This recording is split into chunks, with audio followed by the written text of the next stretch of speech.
Assalomu alaykum. 7 yosh qizimni tungi enurezi bor. Nima qilsak bo'ladi? Shu haqida to'liq ma'lumot bering. Avvalambor va alaykum assalom. Savolingiz uchun rahmat. Enures bu kechasi siyib qo'yish. O'zbekchasiga aytganda siydik tutolmaslik.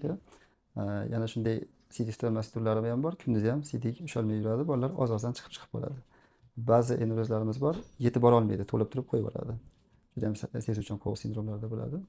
Endi kechasi siyib qo'yish haqida so'ralyapti bitta. Agar tungi enurez 5 yoshgacha bo'lsa, nazoratda turgan yaxshi. Hech qanaqa dori darmonsiz. Agar 5 yoshdan keyin ham kechasi siyib qo'yayotgan bo'lsa, albatta qandaydir jiddiy kasallik yoki patologik holat ketayotgan bo'ladi.